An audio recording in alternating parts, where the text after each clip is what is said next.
Hello everyone, कैसे हैं आप सभी लोग। I hope you all are doing well. So UPSC prelims 2020 के रिवीजन का आज हमारा 29th पार्ट है।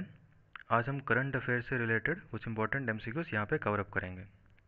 चलिए, क्लास स्टार्ट होने से पहले मैं आपको आज एक इम्पॉर्टेंट बात बताता हूँ। आप सभी को मालूम होगा कि जो हमारा प्रीलिम्स का जो एग्ज़ाम है यूपीएससी का, इसका अभी तक डेट जो है चेंज होने का किसी तरीके का कोई इन्फॉर्मेशन नहीं आया है। तो बेसिकली आप हमेशा यही टारगेट लेके चलिए कि जो एग्ज़ाम का जो डेट ऑलरेडी दिया गया है उसी डेट पे एग्ज़ाम होगा। सो ऑलमोस्ट हम कह सकते हैं कि हमारे पास अभी कुल 1 महीने का टाइम है।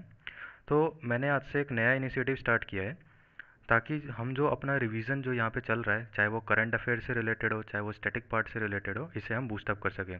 आपको मैंने पहले ही बता रखा है कि करंट अफेयर्स जो है हम यहाँ पे 1.5 ईयर्स का, लास्ट 1.5 ईयर्स का, यानी कि जनवरी 2019 से लेकर के टिल अप्रैल 2020 तक का जो करंट अफेयर्स है यहाँ पे कवर अप कर रहे हैं। ठीक है। और इसके अलावा जो स्टैटिक पार्ट में जितने भी सब्जेक्ट्स आते हैं उससे भी रिलेटेड जो इम्पोर्टेंट टॉपिक्स जो कि हमारे करंट अफेयर से रिलेटेड है, उसे भी हम यहाँ पे कर रहे हैं। तो ऐसे में क्या होता है कि रिवीजन हम यहाँ पे यूट्यूब पे तो डेली क्लासेस चल ही रही हैं एमसीक्यूज़ की। मैं हर एक एमसीक्यूज़ के साथ साथ उस वो किस टॉपिक से रेलिवेंट है उसकी जो एडिशनल इन्फॉर्मेशन है वो भी आपको दे रहा हूँ। पर क्योंकि अभी समय बिल्कुल कम बचा है, 1 month is very less time, तो आप लोग क्या कीजिएगा, आई होप आप सभी के पास टेलीग्राम जो ऐप है वो होगा। आप लोग टेलीग्राम ऐप पे जाइएगा।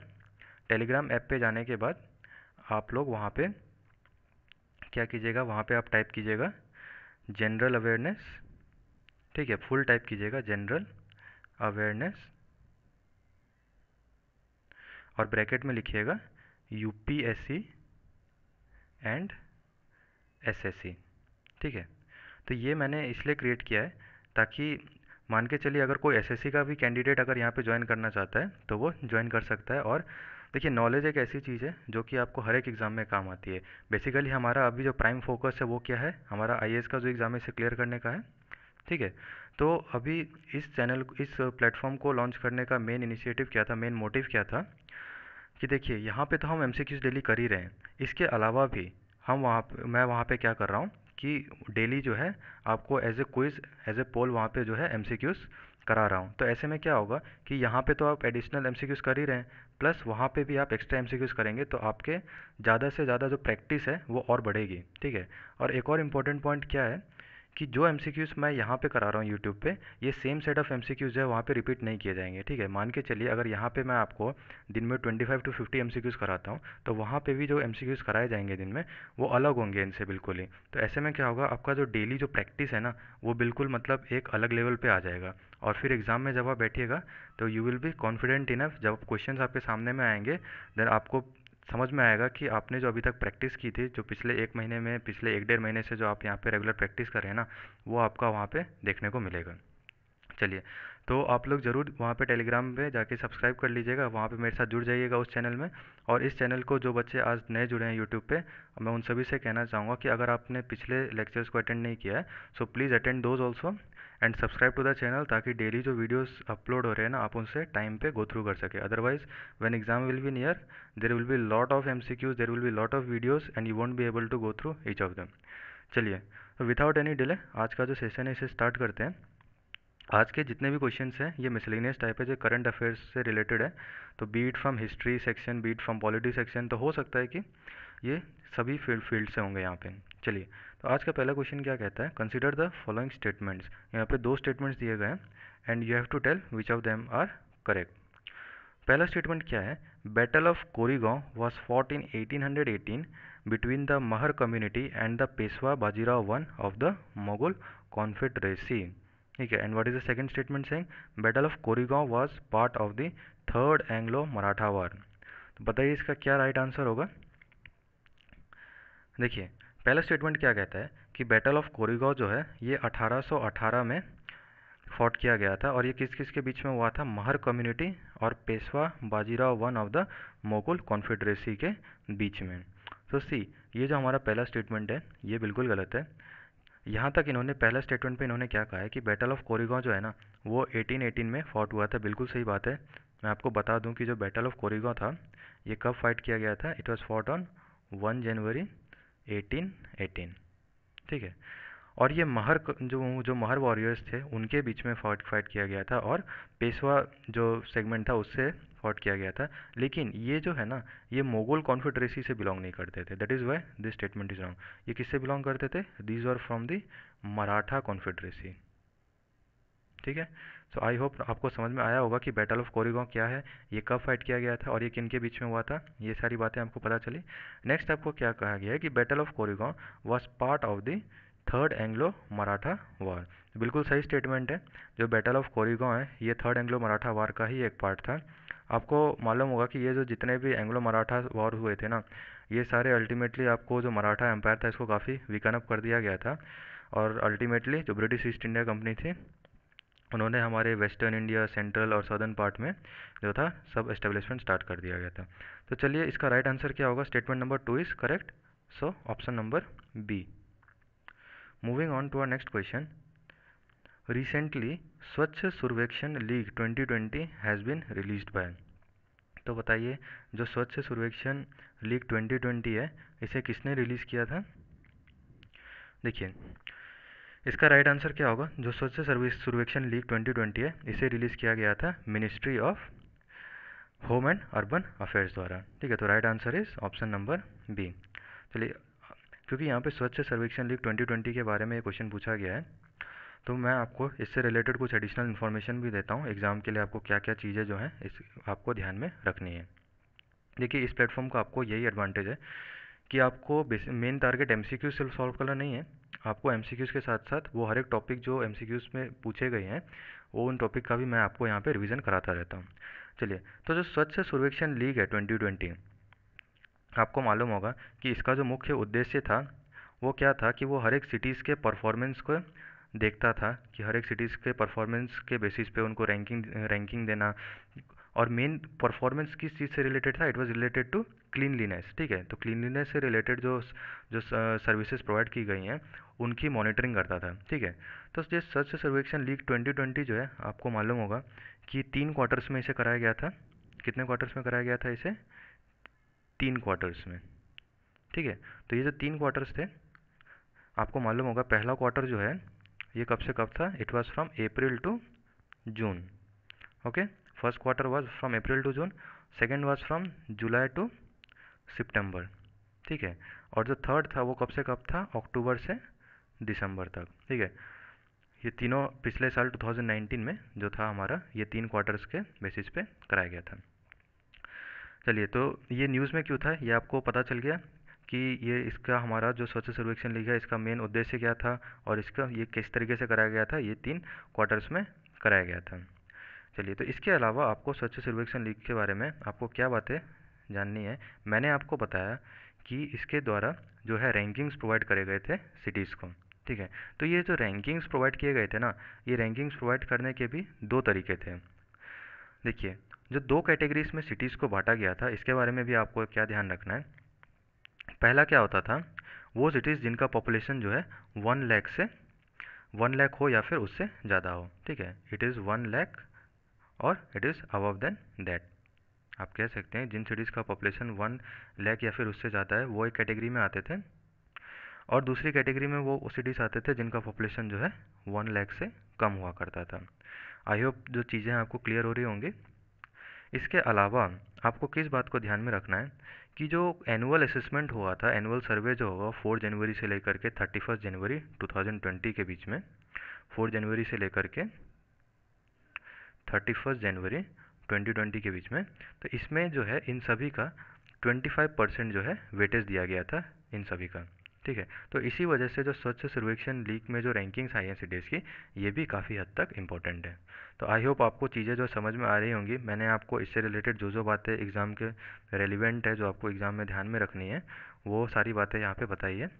सो you must keep all this things in mind. चलिए, मूव ऑन करते हैं हम अपने अगले क्वेश्चन की ओर। With reference to the PM Kisan scheme consider the following statements. ठीक है, तो पीएम किसान स्कीम से रिलेटेड यहाँ पे आपको कुछ स्टेटमेंट्स दिए गए हैं and you have to tell which of the statements are correct. चलिए, तो पहला स्टेटमेंट क्या है? It is an initiative by the government of India in which all the small and marginal farmers will get up to ₹6,000 per year as the minimum income support. तो बिल्कुल सही बात कही गई है कि ये जो इनिशिएटिव है हमारी केंद्र सरकार का, जो है ये इनिशिएटिव है जिसके द्वारा जितने भी स्मॉल और मार्जिनल फार्मर्स हैं, ठीक है, जितने भी हमारे स्मॉल और मार्जिनल फार्मर्स हैं उन्हें हर साल कितना अमाउंट प्रोवाइड किया जाएगा, ₹6000 एज मिनिमम इनकम सपोर्ट। बिल्कुल सही स्टेटमेंट है। सेकेंड स्टेटमेंट में क्या कहा गया है कि ₹6000 per year will be paid to each eligible farmer in lump sum and will be deposited directly to their bank account. See, जो हमारा सेकेंड स्टेटमेंट है, दिस स्टेटमेंट इज़ रॉन्ग, क्योंकि जो ₹6000 जो प्रोवाइड किया जाएगा ना, आपको क्या बात ध्यान में रखना है कि ये असल में 3 इंस्टॉलमेंट्स में प्रोवाइड किया जाएगा, ठीक है। जो ₹6000 प्रोवाइड किया जा रहा है फार्मर्स को, ये असल में 3 इंस्टॉलमेंट्स के थ्रू जो है प्रोवाइड किया जा रहा है।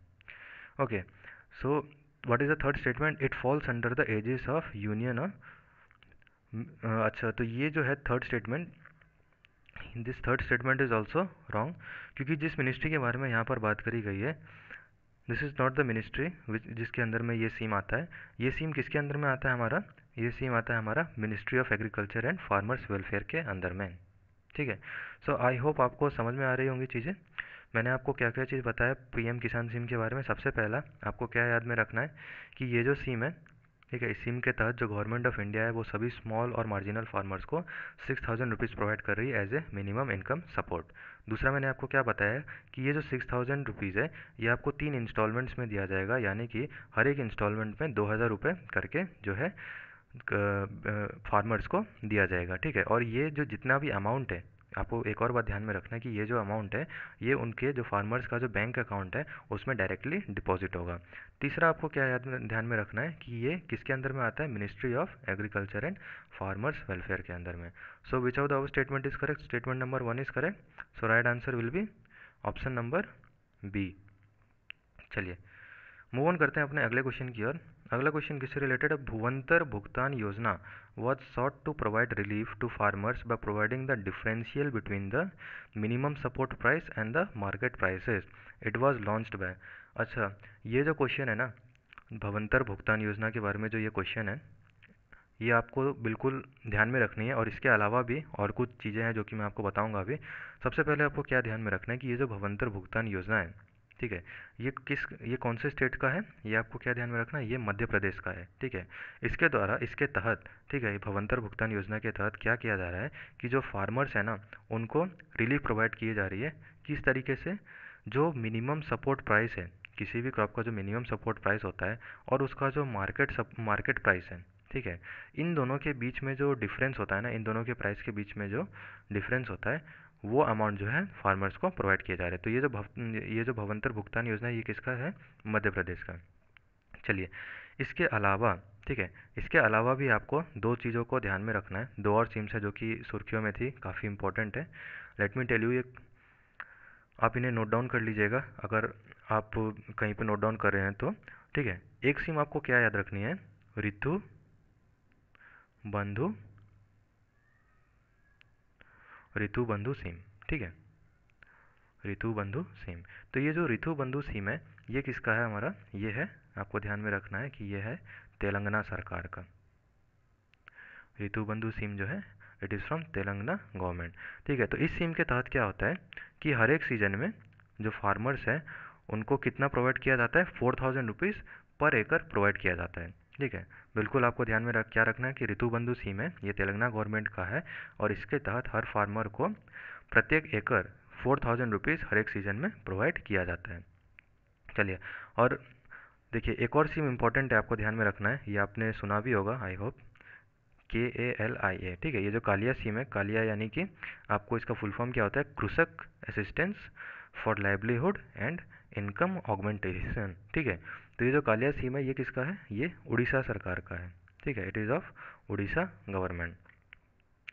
देखिए ये जो स्कीम है ना ये काफ़ी कॉम्प्लिकेटेड है। इस स्कीम के तहत क्या कहा गया है कि आपको साल में कुल मिला के कितना अमाउंट दिया जाता है? ₹10,000 दिया जाता है और ये 2 बार दिया जाता है, यानी कि आपको हाफ ईयरली आपको 5,000 करके दिया जाता है। That means overall the farmers gate how much? ₹10,000, ठीक है। तो ये सभी यहाँ पे भी स्मॉल एंड मार्जिनल फार्मर्स होते हैं, उन्हीं को दिया जाता है।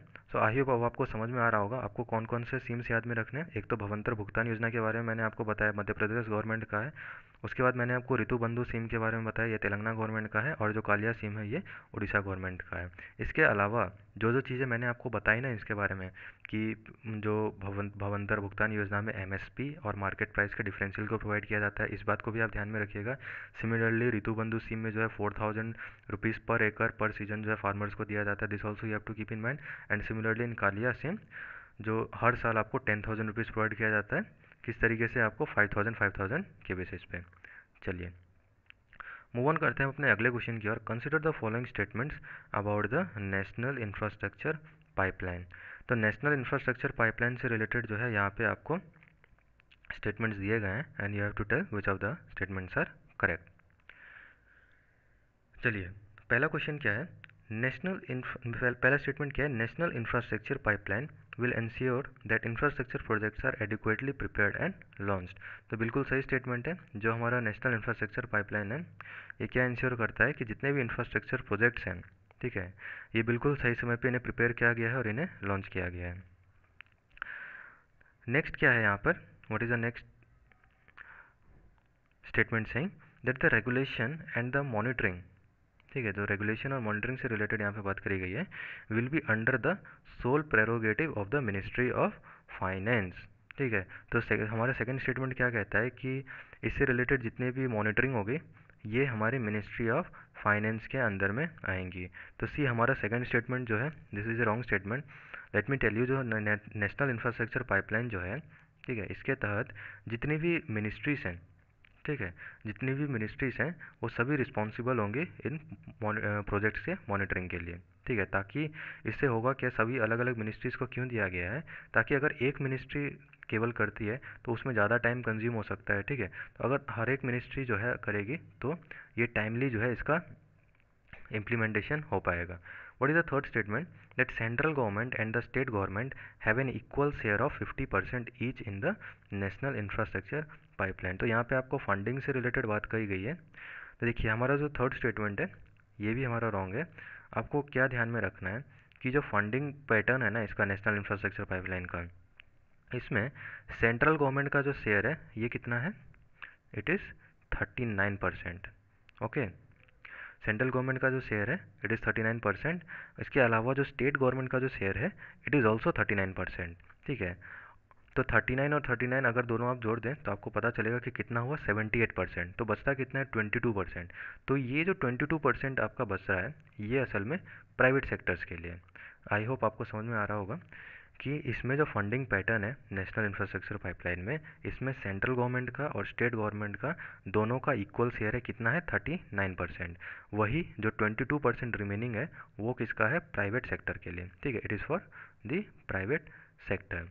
इसके अलावा आप एक और बात ध्यान में रखिएगा कि हमारे गवर्नमेंट का एक और मुख्य उद्देश्य क्या है कि वो सोच रही है कि बाय 2025, ठीक है, ये एक इंपॉर्टेंट पॉइंट है, यूपीएससी पूछ सकता है, आप इसे ध्यान में रखिएगा कि बाय 2025 जो प्राइवेट सेक्टर का इसमें जो फंडिंग का कितना दे रखा है 22%, तो इसे बढ़ा के बाय 30% कर दिया जाए।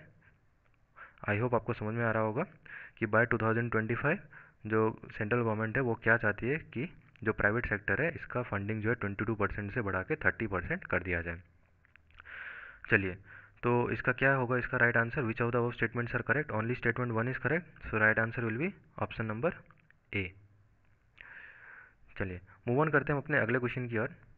विच one of the following best describes the term merchant discount rate. तो चलिए बताइए, मर्चेंट डिस्काउंट रेट जो है ये क्या चीज़ है, मर्चेंट डिस्काउंट रेट को किस तरीके से डिफाइन किया गया है। आई होप ये सबसे ईजीएस्ट क्वेश्चन है। अगर आप इसे बैंकिंग के टर्म से देखें तो ये क्वेश्चन जो है आपको बहुत बहुत जगह पे आपको देखने को मिलेगा। ये टॉपिक हमारा जो है बैंकिंग से रिलेटेड है। ठीक है, तो चलिए मर्चेंट डिस्काउंट रेट क्या चीज़ है। आई होप आप सभी एक बार पॉइंट्स को गो थ्रू कर लीजिए and you think about the answer. Okay, so let me tell you what is merchant discount rate. तो आप सभी को मालूम होगा कि जो जो मर्चेंट होता है वो क्या करता है कि हम जब किसी तरीके की पेमेंट करते हैं, चाहे वो क्रेडिट कार्ड के थ्रू पेमेंट करते हैं या फिर डेबिट कार्ड के थ्रू पेमेंट करते हैं, तो मर्चेंट जो है एक प्लेटफॉर्म क्रिएट करता है जिससे कि वो कस्टमर से पेमेंट लेता है। ठीक है।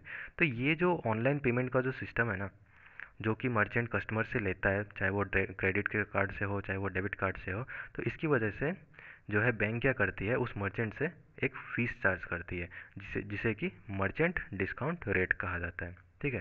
सो आपको आई थिंक नाउ क्लियर होगा कि what is merchant discount rate. मैंने बिल्कुल सिंपल लैंग्वेज में आपको ये एक्सप्लेन किया है कि what is merchant discount rate.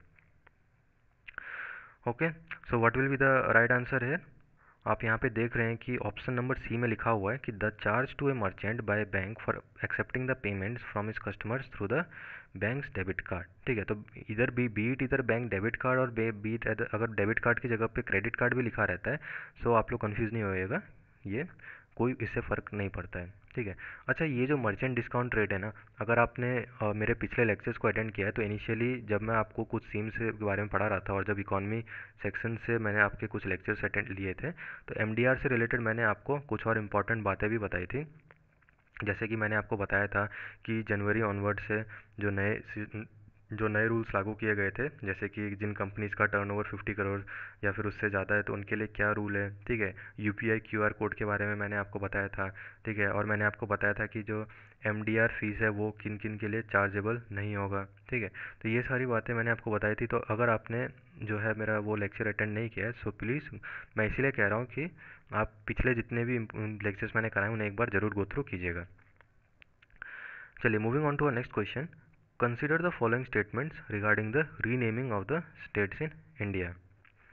ठीक है। तो जो हमारे देश में जितने भी स्टेट्स हैं उनके रीनेमिंग से रिलेटेड हमारे संविधान में क्या क्या दिया गया है, उससे रिलेटेड आपको यहाँ पे कुछ स्टेटमेंट्स दिए गए हैं and you have to tell which of them are correct.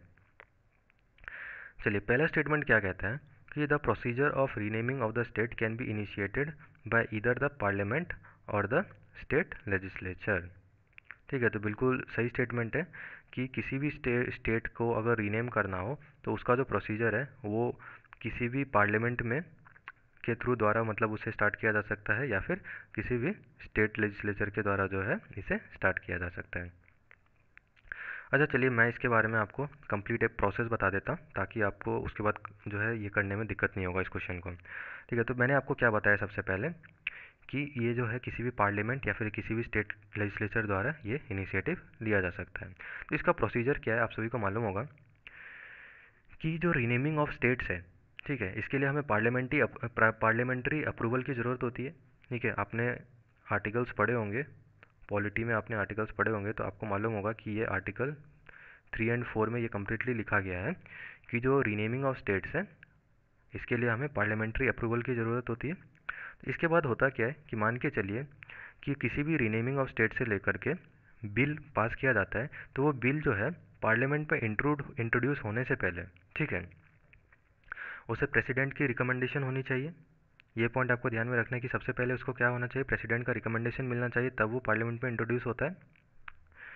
Next, ठीक है, तो प्रेसिडेंट क्या करता है अपना रिकमेंडेशन देने से पहले, ठीक है, आप ध्यान से सुनिएगा कि प्रेसिडेंट क्या करता है कि वो रिकमेंडेशन देने से पहले उस बिल से रिलेटेड वो उस जो उस स्टेट का असेंबली है, ठीक है, वो उसके व्यू पॉइंट का मांगता है, उसकी राय मांगता है उस बिल से रिलेटेड। ठीक है, with in a stipulated time. ठीक है, यानी कि कुछ समय देता है प्रेसिडेंट और उस समय के अंदर में वो उस स्टेट का, उस राज्य का क्या व्यू पॉइंट है उस बिल से रिलेटेड ये मांगता है। ठीक है। लेकिन यहाँ पे आपको नोटिस करने वाली बात ये होती है कि अगर स्टेट असेंबली जो भी अपना व्यू पॉइंट देती है वो किसी भी तरीके से प्रेसिडेंट हो या फिर पार्लियामेंट हो उसके ऊपर कोई भी बाइंडिंग नहीं होता है। मान के चलिए कि कोई भी ऐसा राज्य है जो कि इस बिल के अगेंस्ट में है, ठीक है, तो वो अपना राय जरूर देगा कि that they are not in favour of the bill. लेकिन जो प्रेसिडेंट है या फिर जो पार्लियामेंट है, ठीक है, तो उनके ऊपर किसी भी तरीके का बाइंडिंग नहीं है, दे आर नॉट बाइंडेड कि जो स्टेट लेजिस्लेचर ने जो अपना राय दिया है वो उसी के तहत काम करें। ठीक है। इट इज़ दस ये बिल्कुल प्रेसिडेंट के ऊपर निर्भर करता है कि वो क्या डिसाइड करते हैं।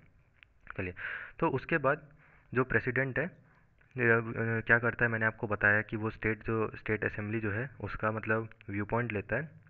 अब मान के चलिए कि अगर प्रेसिडेंट ने किसी भी स्टेट का व्यू पॉइंट मांगा with in A stipulated time, मैंने आपको बताया कि कुछ समय के अंदर में मांगा जाता है, लेकिन मान के चलिए कि वो पीरियड एक्सपायर हो जाता है और उसका व्यू पॉइंट नहीं आता है, तो ऐसे में क्या होता है कि जो बिल है वो अब खुद ब खुद जो है पार्लियामेंट में चला जाता है। ठीक है, इसके बाद इस बिल को पास होने के लिए आपको एक और पॉइंट ध्यान में रखना है कि कैसी मेजॉरिटी चाहिए होती है। देखिए, जो की पॉइंट्स है ना, मैं आपको बेसिकली वो बता रहा हूँ ताकि एग्ज़ाम में मेरे को मालूम है कि यूपीएससी कौन से चीज़ों को चेंज करता है। तो इसके लिए, इस बिल को पास होने के लिए जो है आपको सिंपल मेजॉरिटी की ज़रूरत होती है। Okay, must keep this in mind कि इस बिल को पास होने के लिए कैसी मेजॉरिटी चाहिए, सिंपल मेजॉरिटी। ठीक है, तो आफ्टर जब ये बिल पास हो जाता है तो इसे क्या करते हैं, प्रेसिडेंट के पास अप्रूवल के लिए भेज दिया जाता है। ठीक है, और जब प्रेसिडेंट का इसको अप्रूवल मिल जाता है तो ये जो बिल है, after that it does not remain A bill, it becomes a law. ठीक है, और जो स्टेट का जो नेम है वो चेंज हो जाता है और जो नया नेम है उस तारीख से लागू हो जाता है। तो चलिए यहाँ पे आपको क्या स्टेटमेंट्स दिए गए हैं। पहला स्टेटमेंट क्या कहता है, मैंने आपको बताया, the procedure of renaming of the state can be initiated by either the parliament और द स्टेट लेजिस्लेचर, बिल्कुल सही है। सेकंड स्टेटमेंट क्या कहता है, article 3 lays down that a bill to alter the name of any state can be introduced in the parliament only with the prior recommendation of the president. मैंने आपको बताया कि पार्लियामेंट में इंट्रोड्यूस करने से पहले प्रेसिडेंट की रिकमेंडेशन लेनी होती है, तो बिल्कुल सही बात है। नेक्स्ट क्या है, after recommending the bill to alter the name of any state to the parliament, the president has to refer the same to the state legislature concern for expressing its view within a specific period. ठीक है, तो देखिए ये जो statement है इसमें उन्होंने एक चीज़ चेंज कर दिया। इसमें इन्होंने क्या कहा है कि इन्होंने कहा है कि आफ्टर रिकमेंडिंग द बिल। ठीक है, लेकिन ऐसा नहीं है, ये जो बिल है ये पार्लियामेंट में पास होने से पहले ही प्रेसिडेंट जो है राय लेता है स्टेट लेजिस्लेचर का। ठीक है, तो आप स्टेटमेंट को बिल्कुल एग्जाम में ध्यान से पढ़िएगा, आपको अदरवाइज जो स्टेटमेंट है वो देखने में सही लगेंगी, but there are minute changes in the statement which makes it incorrect. ठीक है, तो इसका राइट आंसर क्या होगा, option number C, statement 1 and 2 both are correct. Moving on to the next question, हमारा अगला क्वेश्चन क्या है, the mutual delegation of the executive power between the centre and the states can not occur. ठीक है, तो जो mutual delegation of executive power है वो हमारे सेंट्रल यानी कि जो हमारी केंद्र सरकार है और जो हमारे राज्य सरकार है, इसके बीच में इनमें से 4 ऑप्शन दिए गए, आपको बताना है कि इनमें से कौन सा गलत है। ठीक है, किस तरीके से नहीं हो सकते। तो इसमें पहला क्या कहता है, from the centre to the state through president, बिल्कुल सही है, ऐसे हो सकता है। Next is from the state to the centre through governor, this is also right. What is the third one, from the centre to the state through parliament, ठीक है, बिल्कुल सही है, सेंटर से स्टेट के द्वारा थ्रू पार्लियामेंट हो सकता है। And what is the last one, from the state to centre through the state legislature, see this is not possible. ठीक है, our fourth statement is wrong. ठीक है, तो आपको इस चीज़ के बारे में बिल्कुल ध्यान रखिएगा कि जो हमारी एग्जीक्यूटिव पावर है, ठीक है, ये जो mutual delegation of executive power है between the centre and state, it can occur through all of this, whereas it can not occur through the from state to the centre through the state legislature. ठीक है, सो ये एक simple सा question है, आपको बिल्कुल ध्यान में रखिएगा इसे। चलिए, moving on to our next question, हमारा अगला क्वेश्चन क्या है, constitution confers the executive power of a subject in the concurrent list to.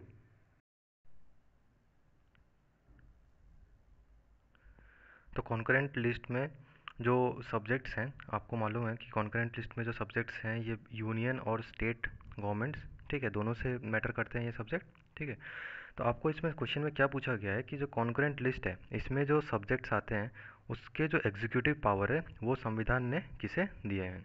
तो बताइए इसका क्या आंसर होगा। देखिए, जनरली होता है कि ऐसे क्वेश्चन में बच्चे क्या करते हैं, देखते हैं कि it is related with the concurrent list, and जहाँ पे भी कॉन्करेंट लिस्ट की बात आती है, आप सभी को मालूम होगा कि कॉन्करेंट लिस्ट में वो सारी चीज़ें होती हैं जो कि स्टेट से भी डील करती हैं एज वेल एज सेंटर से भी डील करती हैं। ओके, तो इसका राइट आंसर क्या होगा, देखिए, जो एग्जीक्यूटिव पावर की यहाँ पे बात करी गई है वो असल में स्टेट गवर्नमेंट के पास में है। ठीक है, सो this is an important question, आप एग्जाम में ऐसे क्वेश्चंस को गलती नहीं कीजिएगा। आपको क्या ध्यान में रखना है कि जो एग्जीक्यूटिव पावर होती है कॉन्करेंट लिस्ट में जो भी सब्जेक्ट्स हैं उससे रिलेटेड, वो कॉन्स्टिट्यूशन ने किसे दी है, स्टेट गवर्नमेंट को। चलिए, मूव ऑन करते हैं अपने अगले क्वेश्चन की ओर। कंसिडर द फॉलोइंग स्टेटमेंट्स, यहाँ पे 3 स्टेटमेंट्स दिए गए हैं, आपको बताना है कि इनमें से कौन सा स्टेटमेंट जो है करेक्ट है।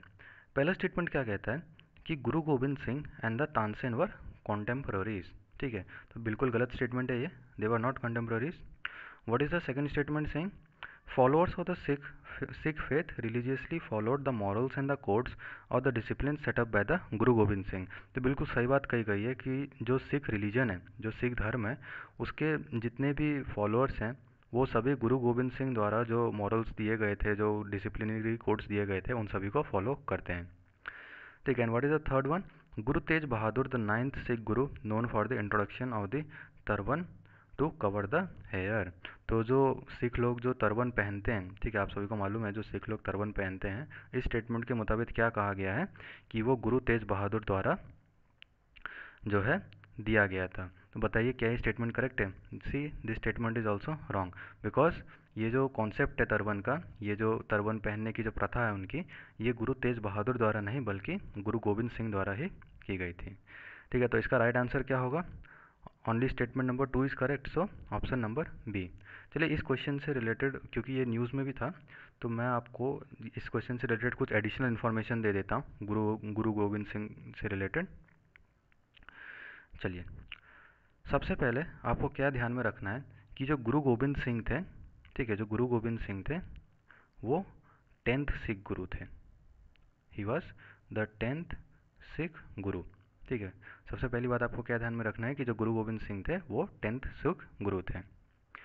ओके, इसके अलावा आपको क्या याद ध्यान में रखना है कि जो गुरु गोविंद सिंह है वो at the age of 9 years, ठीक है, वो सिख गुरु बन गए थे। ठीक है, और उनके जो फादर थे, अच्छा ये 9 ईयर्स में वो क्यों बने थे? क्योंकि आपको मालूम है कि जो उनके फादर थे उनका डिमाइज हो गया था, और उनके फादर कौन थे? आपने क्वेश्चन में भी देखा, उनका नाम मेंशन है, गुरु तेज बहादुर।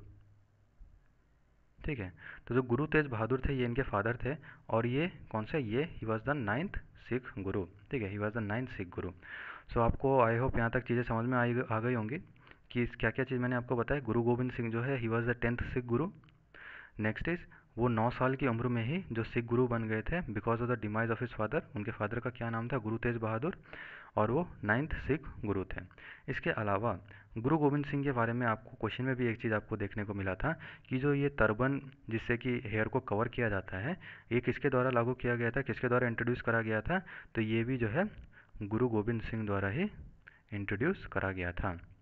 ठीक है, टर्बन का जो कॉन्सेप्ट है ये भी गुरु गोविंद सिंह द्वारा ही इंट्रोड्यूस करा गया था। इसके अलावा आपने खालसा का नाम सुना होगा, तो खालसा के जो प्रिंसिपल्स हैं, ठीक है, आपको सभी प्रिंसिपल्स के थ्रू गो थ्रू नहीं करना है, बट जो आपको क्या ध्यान में रखना है कि जो खालसा के जो प्रिंसिपल्स हैं ये भी गुरु गोविंद सिंह द्वारा ही इन्हें लाया गया था। चलिए, और one most important thing you have to keep in mind related to Guru Govind Singh, क्या ध्यान में रखना है आपको कि जो गुरु ग्रंथ साहिब है, ठीक है, आपको मालूम होगा कि जो रिलीजियस टेक्स्ट है खालसा की, ठीक है, जो खालसा की जो रिलीजियस टेक्स्ट है, ये गुरु ग्रंथ साहिब जो है इसे किसने नाम दिया था? गुरु गोविंद सिंह द्वारा ही इसे भी नाम दिया गया था। ओके, आई होप आपको चीज़ें क्लियर हो गई होंगी। और क्वेश्चन में आपको यहाँ पे किस चीज़ के बारे में दिया गया है? पहले स्टेटमेंट में तानसेन के बारे में जैसे यहाँ पे मेंशन किया है, तो तानसेन के बारे में आपको मालूम होगा कि वो अकबर के दरबार में जो थे तानसेन रहा करते थे। ठीक है, और इसके अलावा तानसेन जो है अकबर के दरबार में, अगर क्वेश्चन हो सकता है ज़्यादा से ज़्यादा, मैं बिल्कुल एक्सट्रीम केसेस बता रहा हूँ कि अगर क्वेश्चन बन के आते तो कहाँ से आ सकते हैं। एक तो मैंने आपको बताया कि तानसेन जो है अकबर के दरबार में थे। आपको इसके अलावा क्या याद रखना है कि वो हिंदुस्तान क्लासिकल म्यूज़िक से बिलोंग करते थे। ठीक है, वो हिंदुस्तान क्लासिकल म्यूज़िक जो है इसके एक प्रोमिनेंट फिगर हुआ करते थे तानसेन। ठीक है, इनका जन्म कहाँ पे हुआ था? तो इनका जन्म कहाँ पे हुआ था? मध्य प्रदेश में। He was born in Madhya Pradesh. इसके अलावा आपको क्या ध्यान में रखना है कि जैसे वो नवरत्न के बारे में आपने सुना होगा कि अकबर जो था उनके दरबार में उन्हें नवरत्न में से जो 9 ज्वेल्स आप कहते हैं, ठीक है, उसी में से ये जो तानसेन थे ये उन्हें एक 9 ज्वेल्स माना जाता था। ठीक है, चलिए, और अगर अगर आपसे सवाल ये आता है कि जो तानसेन है वो अकबर के दरबार में कब मतलब ज्वाइन किए थे, तो इसके बारे में भी मैं आपको बता देता हूँ कि जब वो 60 साल की उम्र में थे, यानी कि 1562 में, ठीक है, when he was 60 years old. ठीक है, जब 1562 में जब वो 60 ईयर्स के एज के थे, तब उन्होंने अकबर का जो दरबार था उसे ज्वाइन किया था। तो ये सारी बातें जो कि तानसेन से रिलेटेड है और गुरु गोविंद सिंह से रिलेटेड मैंने आपको दोनों पहले ही बता रखी है। सो आई होप अब आपको ये जो टॉपिक है बिल्कुल पूरा समझ में आया होगा। इससे रिलेटेड एग्जाम में कोई भी क्वेश्चन आता है तो आप इजीली अटेंड कर सकेंगे। चलिए moving on to next question, with reference to the Saansad Adarsh Gram Yojana consider the following statements. ठीक है, तो सांसद आदर्श ग्राम योजना से रिलेटेड आपको यहाँ पे कुछ स्टेटमेंट्स दिए गए हैं and you have to tell which of the statements are correct. चलिए, तो इसमें पहला स्टेटमेंट क्या कहा गया है कि under the scheme gram panchayat is a basic unit. तो बिल्कुल सही स्टेटमेंट है कि इस सीम के तहत जो बेसिक यूनिट है ये क्या है, ग्राम पंचायत। नेक्स्ट क्या कहा गया है कि the MPs would be free to identify a suitable gram panchayat for being developed as the Adarsh Gram including his own village और दैट ऑफ हिज स्पाउस। देखिए, पहला पार्ट जो इस स्टेटमेंट में कहा गया है कि जो मेंबर ऑफ पार्लियामेंट है, जो एमपी है, ठीक है, वो बिल्कुल फ्री है कि इस स्कीम के अंदर में, इस योजना के अंदर में कौन सा जो ग्राम पंचायत है उसे इस तहत डेवलप किया जाएगा। ठीक है, वो बिल्कुल फ्री है कि चॉइस करने के लिए कि वो कौन सा ग्राम पंचायत जो है इसके लिए सूटेबल होगा। लेकिन जो सेकंड पार्ट है स्टेटमेंट का, इंक्लूडिंग हिज ओन विलेज और that of his spouse, this is wrong.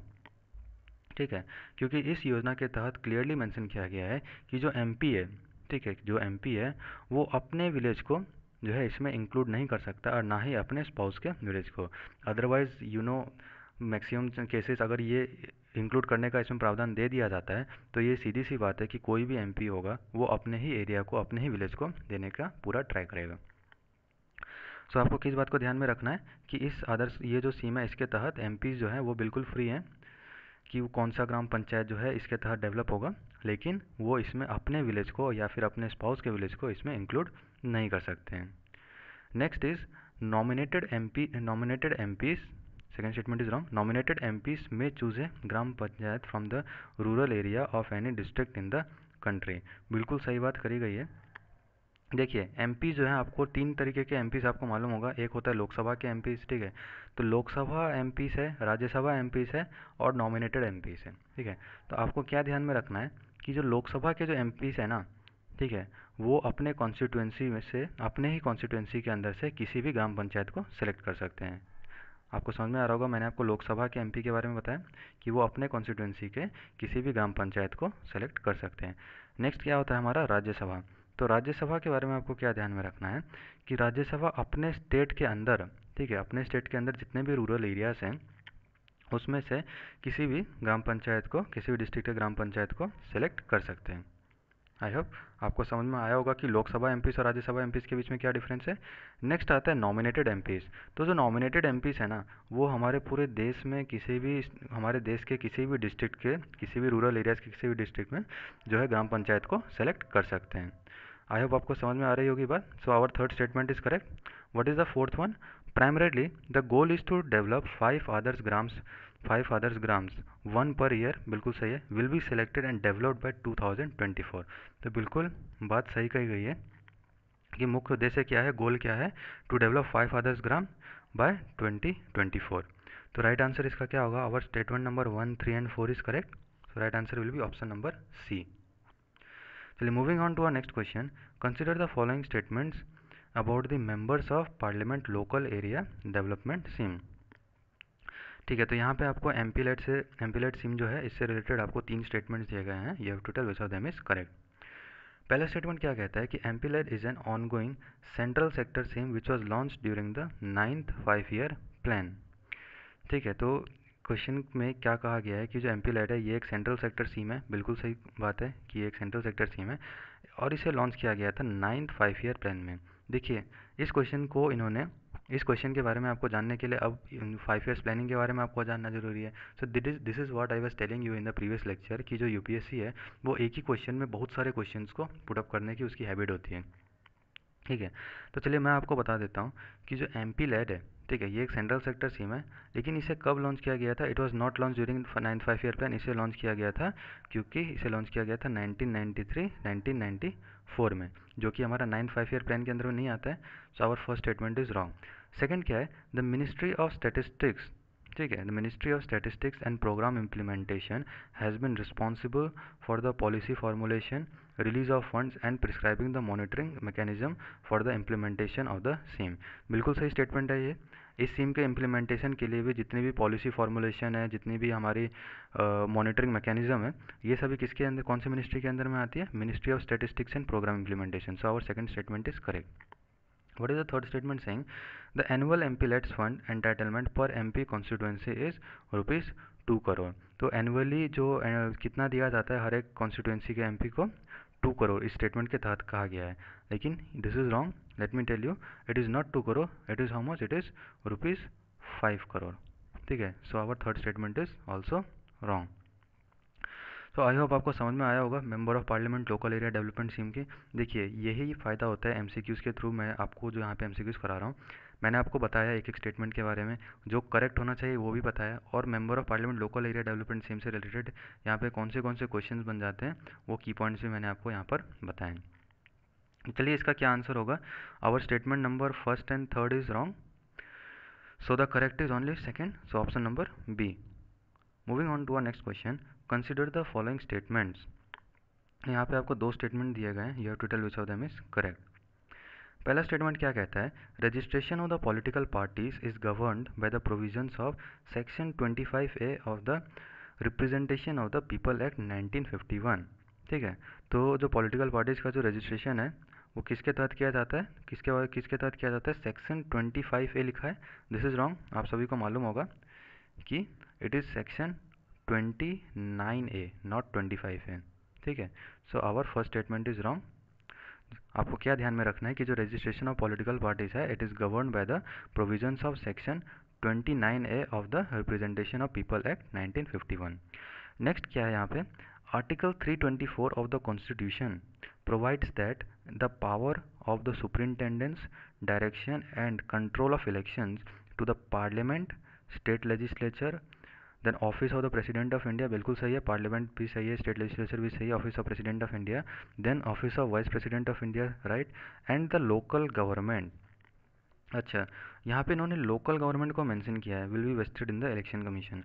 तो आपको क्या ध्यान में रखना है कि लोकल गवर्नमेंट के अंदर जो है ये नहीं आती है। ठीक है, यहाँ पे लोकल गवर्नमेंट नहीं होगा, क्योंकि लोकल गवर्नमेंट से रिलेटेड जो भी है ये आपको स्टेट इलेक्शन कमीशन के तहत आती है। ठीक है, so our statement number 2 is also wrong. I hope आपको यहाँ पे जो चीज़ें समझ में आ रही होंगी। जो आर्टिकल 324 है इसके तहत जो आपको बातें करी गई हैं, इसमें आपको कौन सी चीज़ें आती है? स्टेट लेजिस्लेचर आता है, पार्लियामेंट आता है, ऑफिस ऑफ प्रेसिडेंट आता है, वाइस प्रेसिडेंट भी आता है। लेकिन जब हम लोकल गवर्नमेंट की अगर बात करते हैं, जैसे कि हमारे जो रूरल लोकल बॉडीज़ हो गए या फिर अर्बन लोकल बॉडीज़ हो गए, तो आपको मालूम होगा कि ये हमारे आर्टिकल नंबर 243 के अंदर में आते हैं। ठीक है, आप एक आर्टिकल नंबर 243 के जो प्रोविजंस दिए गए हैं उसमें आप देखिएगा। ठीक है, तो वहाँ पे आपको इसके बारे में जिक्र किया गया है। So what will be the right answer here none of the statements are correct, so option D neither 1 nor 2। चलिए moving on to our next question, recently judgement came on a plea against the transfer of the village pond sites. अच्छा, ये जो है ना, ये एक बहुत ही interesting चीज़ है। ये सुर्खियों में था, एक ही दिन, कुछ ज़्यादा दिन तक रहा नहीं था, बट स्टिल ये बहुत ही न्यूज़ जो है पॉपुलर हो गया था। तो क्या कहा गया है यहाँ पे कि recently the judgement on a plea against the transfer of the village pond sites of the Saini village in the national capital region to some private industrialist by the greater Noida industrial development authority, it refers to which of the following articles of the constitution of India. ठीक है, तो आपको मालूम होगा कि जो Saini village है हमारे नेशनल कैपिटल रीजन में, जो सैनी विलेज है वहाँ पर एक विलेज पॉइंट था, वहाँ पे जो विलेज पॉइंट्स है उसके ट्रांसफ़र को लेकर के, ठीक है, उसके ट्रांसफ़र को लेकर के जो ये न्यूज़ थी, तो हुआ क्या था कि सुप्रीम कोर्ट ने क्या कहा था कि जो सरकार है उसके पास किसी भी तरीके का कोई भी ऐसा राइट नहीं है कि जो कम्युनिटी प्रॉपर्टी है, ठीक है, जो कि कम्युनिटी से रिलेटेड प्रॉपर्टीज़ हैं, इसे हम, सुप्रीम कोर्ट ने क्या टर्म दिया था? इनवैल्यूएबल। ठीक है, आप एक बात ध्यान रखिएगा कि ये जो है इसे सुप्रीम कोर्ट ने टर्म दिया था, ये जो जैसे कि पॉन्ड्स हो गए, विलेज पॉन्ड्स हो गए, सुप्रीम कोर्ट ने कहा था कि ये इनवैल्यूएबल कम्युनिटी रिसोर्स है।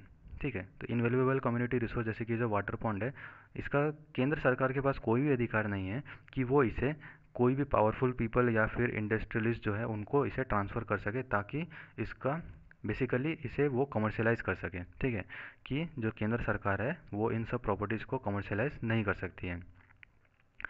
इसके अलावा सुप्रीम कोर्ट ने क्या कहा था कि ये जो विलेज से रिलेटेड आपकी जो कॉमन चीज़ें हैं ना, जैसे कि यहाँ पे विलेज पॉन्ड से रिलेटेड ये जो केस था, ये हमारे फंडामेंटल राइट जो आर्टिकल नंबर 21 है उसे गारंटी करती है। ओके, तो यहाँ पे जो है इसका राइट आंसर क्या हो जाएगा, article number 21। Moving on to next question, ISRO aims to launch its maiden human space mission Gaganyaan before the 75th anniversary of the India's independence in 2022. So in the context of this, which of the following are the objectives of the Gaganyaan mission? तो आपको मालूम है कि जो Gaganyaan mission है उसे इसरो ने planning क्या कर रखी है कि जो 75th एनिवर्सरी होगा हमारा इंडियन इंडिपेंडेंस डे जो है 2022 में, उससे पहले इसे लॉन्च किया जाएगा। ठीक है, तो गगनयान मिशन से रिलेटेड ये 5 पॉइंट्स दिए हैं, आपको बताना है कि इनमें से कौन से जो है गगनयान मिशन का ऑब्जेक्टिव्स हैं। पहला क्या है, enhancement of the science and technology levels in the country, बिल्कुल सही है, साइंस एंड टेक्नोलॉजी लेवल्स के एनहेंसमेंट की बात कही गई है। सेकंड क्या है, national project involving the several institutes academia and industry, बिल्कुल सही स्टेटमेंट है। What is the third one, improvement of the industrial growth, बिल्कुल सही है, इंडस्ट्रियल ग्रोथ के इंप्रूवमेंट से रिलेटेड यहाँ पे बात कही है। चौथा, यूथ इंस्पायरिंग, बिल्कुल सही है, inspiring the youth. Then fifth is development of the technology for the social benefits, बिल्कुल सही है। देखिए ये पांचों के पांचों ऑब्जेक्टिव्स है ना, ये गगनयान मिशन के अंदर में आते हैं। ठीक है, आप इन्हें एक देख लीजिए, बिल्कुल कॉमन पॉइंट्स है ये। इसका राइट आंसर क्या होगा, all of them, that is option number D. Moving on to next question, recently money app has been in news for the some time. ठीक है, तो ये जो मनी ऐप है आपको मालूम होगा कि आरबीआई द्वारा इसे लॉन्च किया गया था, तो रिसेंटली यह सुर्खियों में था। तो बताइए ये किस चीज़ से रिलेटेड है मनी ऐप।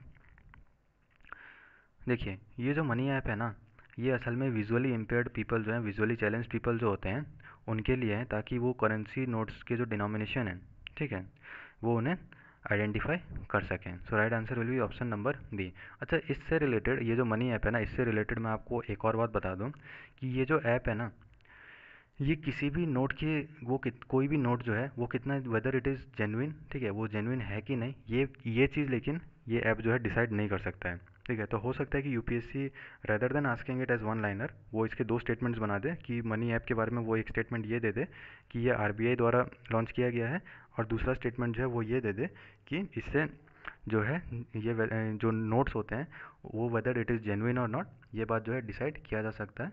तो आप इसके बारे में ध्यान रखिएगा कि ये जो मनी ऐप है ये बिल्कुल भी इस चीज़ का डिसाइड नहीं कर सकता कि कोई भी नोट है कि वो जेन्युइन है कि नहीं। ठीक है, तो ये दो बातें थी जो कि आपको मनी ऐप से रिलेटेड बिल्कुल ध्यान में रखनी थी। चलिए मूव ऑन करते हैं हम अपने अगले क्वेश्चन की ओर। Recently senna spectabilis is in news, it is primarily known as. ठीक है, तो ये जो सेना स्पेक्टेबल्स है ये रिसेंटली सुर्खियों में था, आपको बताना है कि ये क्या चीज़ है। क्या क्या ऑप्शंस दिए गए हैं यहाँ पे आपको। पहला क्या है, इन्वेजिव स्पीसीज, दूसरा क्या है, मेडिसिनल प्लांट्स, तीसरा क्या है, एंडेमिक टू वेस्टर्न घाट, चौथा is none of the above. तो बताइए क्या होगा इसका आंसर। देखिए ये जो सेना स्पेक्टेबिलिस है ना, ये असल में क्या है, it is N invasive species. ठीक है, ये एक इन्वेजिव स्पीसीज है। मैं आपको बता दूं कि ये असल में हमारे जो अमेरिका है, अमेरिका के जो ट्रॉपिकल एरियाज़ होते हैं ना, ये असल में इनका ओरिजिन जो है ये वहाँ से बिलोंग करते हैं। ठीक है, आपको इसके अलावा सेना स्पेक्टेबिलिस के बारे में क्या क्या चीज़ें ध्यान में रखनी है मैं आपको बता देता हूँ कि ये सबसे पहले क्या है, ये एक डेसीडियस ट्री है। ठीक है, it is a deciduous tree, इस बात को आप ध्यान में रखिएगा। इसके अलावा मैंने आपको क्या बताया कि ये अमेरिका के जो ट्रॉपिकल एरियाज़ है वहाँ से नेटिव है, वहाँ से बिलोंग करता है, ट्रॉपिकल एरियाज ऑफ अमेरिका। ठीक है, तीसरा आपको क्या ध्यान में रखना है कि ये 15 टू 20 मीटर्स तक इसकी हाइट होती है। कितनी होती है इसकी हाइट, 15 टू 20 मीटर्स। ठीक है, 15 टू 20 मीटर्स जो है इसकी हाइट होती है। चौथा आपको क्या ध्यान में रखना है कि ये जो ग्रो करता है ना, जैसे मैंने आपको बताया 15 टू 20 मीटर जो है ये ग्रो करता है, ये बहुत ही कम समय में ग्रो कर देता है। ठीक है, और ग्रो करने के बाद, ठीक है, जब मतलब इसमें फूल जब आप कहते हैं ना फ्लावरिंग प्रोसेस जो होता है, ठीक है, तो फ्लावरिंग प्रोसेस के बाद क्या होता है कि ये बहुत सारे सीड्स जो हैं इधर डिस्ट्रीब्यूट करता है, यानी कि आप कह सकते हैं कि thousands and thousands of seeds जो होते हैं ये इन्हें डिस्ट्रीब्यूट कर देता है। चलिए। अच्छा, ये जो चीज़ है ना, ये न्यूज़ में क्यों था ये भी आप जान लीजिए। क्योंकि आपको मालूम होगा कि जो केरला सरकार है, ठीक है, जो केरला की जो गवर्नमेंट है, उन्होंने इसके जो बढ़ते तादाद है ना, जो सेन्नास पेक्टिविलिस जो है, ये जिस स्पीड से मतलब ग्रो कर रहा था, और जो बायोस्फीयर रिजर्व आपको मालूम होगा, नीलगिरी बायोस्फीयर रिजर्व पड़ता है वहाँ पे, वायनाड वाइल्ड लाइफ सेंचुरी पड़ता है, ठीक है। तो इन सब जगहों पे इसके जो है असर देखने को मिल रहे थे। तो इस वजह से केरला गवर्नमेंट ने कुछ प्लानिंग की थी कि किस तरीके से इसे रोका जाए। चलिए मूव ऑन करते हैं अपने अगले क्वेश्चन की ओर। अगला क्वेश्चन क्या है, Sangeet Kalanidhi award, it is the title awarded yearly to the, ठीक है। तो बताइए संगीत कलानिधि अवार्ड है, ये किस चीज़ से रिलेटेड है। अभी बहुत ही इजी क्वेश्चन है, आप सभी को मालूम होगा कि जो संगीत कलानिधि अवार्ड है, it is related to Carnatic music, ठीक है। तो आप ध्यान में रखिएगा, जो संगीत कलानिधि अवार्ड है, ये कर्नाटिक म्यूजिशियन को दिया जाता है हर साल, ठीक है। चलिए मूव ऑन करते हैं अपने अगले क्वेश्चन की। और अगला क्वेश्चन क्या है, she was widely regarded as one of the India's first generation modern feminist for her significant contributions in ensuring the equal education opportunities under the British Raj, ठीक है। नेक्स्ट क्या दे रखा है, she became the first female teacher in India in 1848 and open a school for the girls. Third is she also set up Bal Hatya प्रतिबंधक गृह। तो बताइए यहाँ पे आपको तीन स्टेटमेंट दिए गए हैं, ये किस प्रोमिनेंट पर्सनालिटी के बारे में आपको बताया गया है। कौन कौन से ऑप्शन है, first is Kanaklata Barua, next is Matangini Hazra, then third is Tara Rani Srivastava and the fourth is Savitribai Phule, ठीक है। देखिए इसका राइट आंसर क्या होगा, the right answer is Savitribai Phule. मैं आपको सावित्रीबाई फुले से रिलेटेड कुछ इंपॉर्टेंट बातें बता देता हूँ। सबसे पहले सावित्रीबाई फुले का जो जन्म हुआ था, ये कब हुआ था, जनवरी जनवरी 3 1831, ठीक है। तो सावित्रीबाई फुले का जो जन्म हुआ था, ये जनवरी 3 1831 में हुआ था। कहाँ पे, आपको महाराष्ट्र में, ठीक है। She was born in Maharashtra, Maharashtra में आपको नायगांव करके एक जगह है, वहाँ पे इनका जन्म हुआ था। तो आपको इससे रिलेटेड और जो जो इम्पोर्टेंट चीज़ें हैं आपको क्वेश्चन में देखने को मिलेंगी। क्या क्या दे रखा है, she was widely regarded as one of the India's first generation modern feminist, ठीक है। आपको क्या ध्यान में रखना है, सबसे पहले कि वो सबसे एक फेमिनिस्ट थी, ठीक है। She was the India's first generation modern feminist. इसके अलावा उन्होंने किस किस चीज़ों में कॉन्ट्रीब्यूशंस दिए थे अपने, to ensure the equal education opportunities under the British Raj, ठीक है। इसके अलावा क्या क्या बात कही गई है, कि वो सबसे पहली फीमेल टीचर थी हमारे देश की, कब, 1848 में, ठीक है। So she was the first female teacher इन 1858। इसके अलावा उन्होंने गर्ल्स के लिए जो है स्कूल भी ओपन किया था। अच्छा, इन्होंने जो गर्ल्स के लिए जो स्कूल ओपन किया था ना, इसमें उनके हस्बैंड का, जो कि एक सोशल रिफॉर्मर थे, आपको नेम मालूम होगा, ज्योतिराव फुले उनका नाम था। इनके हस्बैंड जो थे एक सोशल रिफॉर्मर थे, his name was Jyotirao Phule. तो उनका भी असल में इसमें एक अहम योगदान है, ठीक है। तो दोनों ने मिलके बहुत चीज़ों पे वर्क किया था, जैसे कि कास्ट से रिलेटेड जो डिस्क्रिमिनेशन होती थी, ठीक है, जो ऑर्थोडॉक्स सेक्शंस होते थे, तो इन सभी चीज़ों पे इन दोनों ने काफ़ी वर्क किया था। इसके अलावा आपको क्या ध्यान में रखना है कि जो सावित्री भाई फुले है, ठीक है, इन्होंने विडोज़ के लिए एक शेल्टर भी एस्टेब्लिश किया था 1854 में। इस बात को भी आप ध्यान में रखिएगा कि जो विडोज़ थे उनके लिए इन्होंने एक शेल्टर एस्टेब्लिश किया था 1854 में। और उन्होंने क्वेश्चन में क्या दे रखा है, सी ऑल्सो सेटअप बाल हत्या प्रतिबंधक गृह। तो बिल्कुल सही है, जो बाल हत्या प्रतिबंधक गृह है, ये भी इन्होंने सेटअप किया था। तो ये सारी बातें हैं जो आपको ध्यान में रखनी है। अच्छा, रिसेंटली रिसेंटली यानी कि 2014 की मैं आपको एक बात बताता हूँ। 2014 में जो यूनिवर्सिटी ऑफ पुणे है, ठीक है, आपको मालूम होगा पुणे यूनिवर्सिटी के बारे में, उससे उसका नेम जो था, उसको नेम चेंज करके क्या रख दिया गया था, Savitri Bhai Phule university. So this is also an important point, हो सकता है कि यूपीएससी इस पॉइंट को इंक्लूड कर दे। तो what you have to keep in mind is that कि उनके ऑनर में, सावित्रीबाई फुले के ऑनर में 2014 में, ईयर आप याद रखिएगा, 2014 में क्या हुआ था, जो पुणे यूनिवर्सिटी है उसका नेम चेंज करके क्या रख दिया गया था, सावित्रीबाई फुले यूनिवर्सिटी। तो ये सारी बातें हैं, जितनी भी इंपॉर्टेंट चीज़ें रिलेटेड थी आपको सावित्रीबाई फुले से, मैंने यहाँ पे आपको सारी बताई हैं। इससे बाहर आपको मोस्ट प्रोबेबली यूपीएससी जो, इससे बाहर कोई क्वेश्चंस नहीं आएंगे। तो जितने भी पॉइंट्स मैंने यहाँ पे आपको बताए हैं, please keep all this things in mind. चलिए मूव ऑन करते हैं अगले क्वेश्चन की ओर।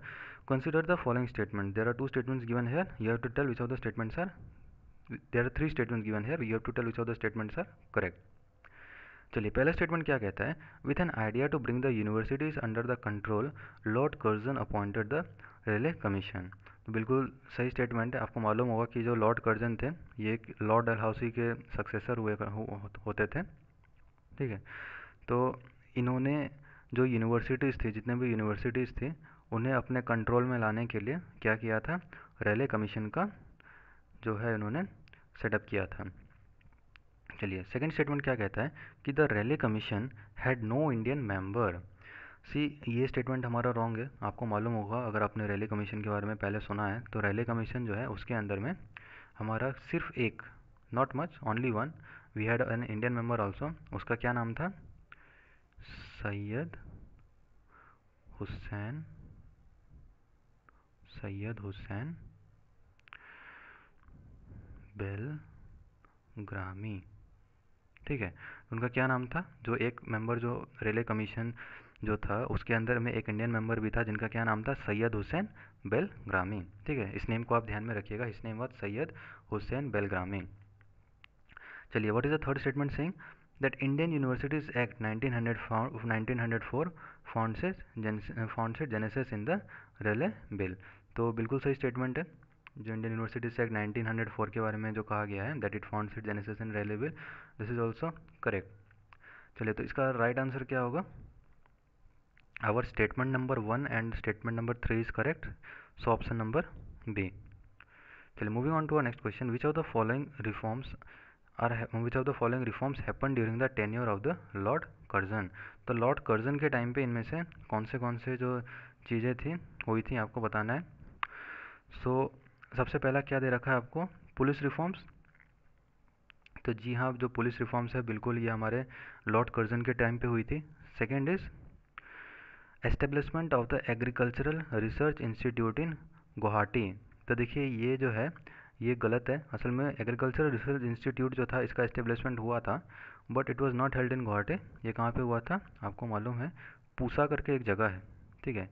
ये कहाँ पे, बिहार और बंगाल की जो प्रेसिडेंसी हुआ करती थी वहाँ पे आपको ये पूसा करके जगह है, वहाँ पे एग्रीकल्चरल रिसर्च को एस्टेब्लिश किया गया था। So our second statement is wrong.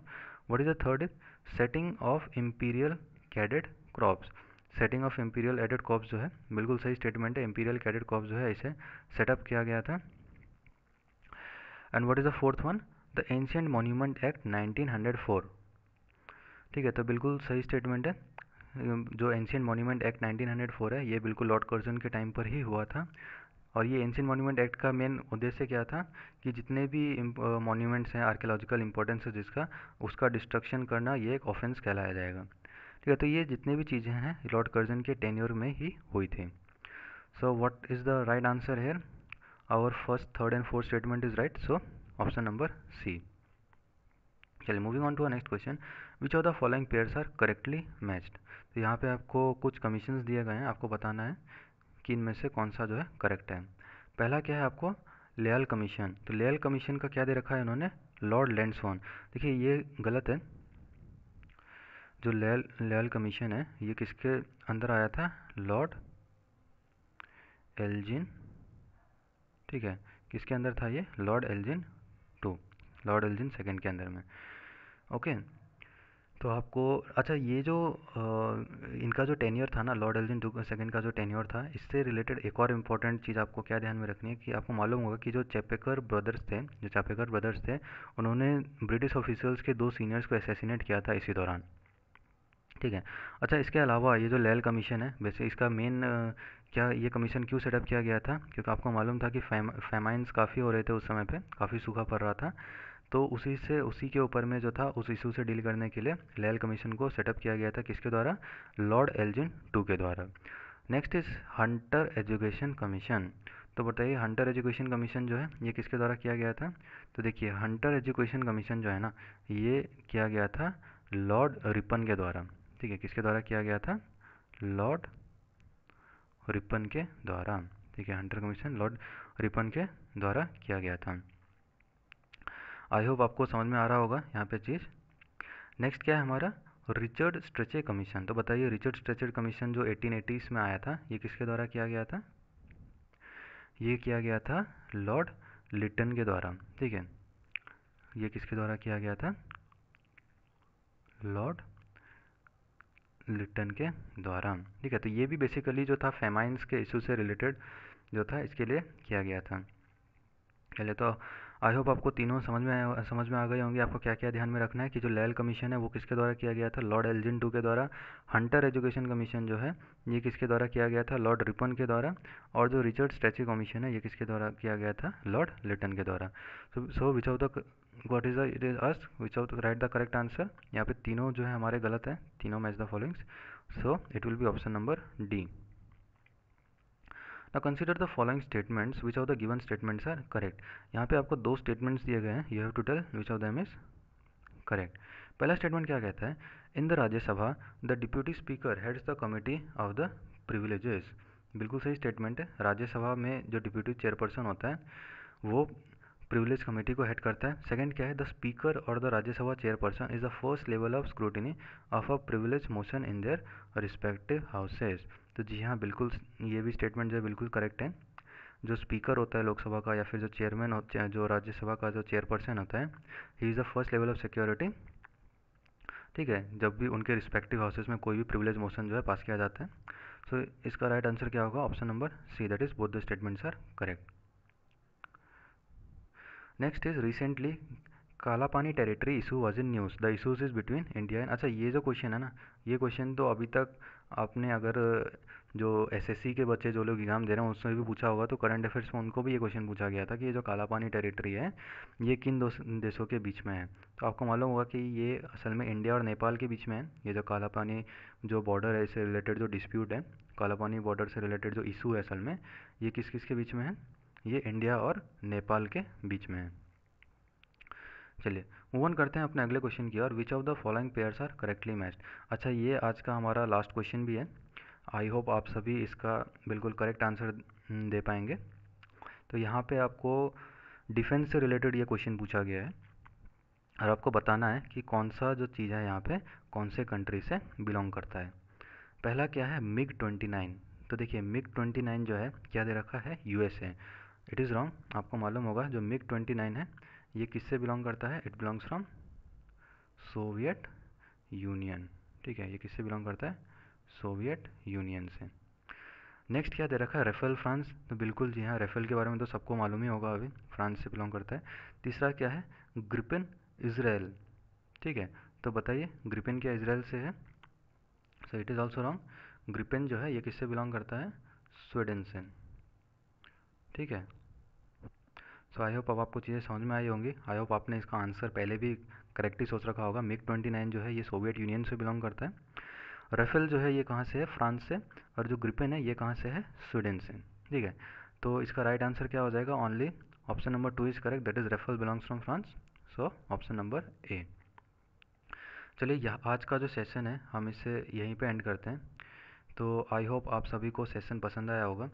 जितने बच्चों ने सेशन को देख लिया है वो लोग इसके अलावा क्या कीजिए, मैंने जैसा आपको बताया टेलीग्राम पे मैंने अपना एक चैनल क्रिएट किया है जहाँ पे हम और पूरा मतलब ज़ोरों शोरों से एमसीक्यूज़ जो हैं जितना ज़्यादा से ज़्यादा हो सकती हैं, जितना करंट अफेयर्स और स्टैटिक्स से रिलेटेड जो प्रीलिम्स पॉइंट्स इंपॉर्टेंट है इस एक महीने में पूरा कवर अप कर रहे हैं.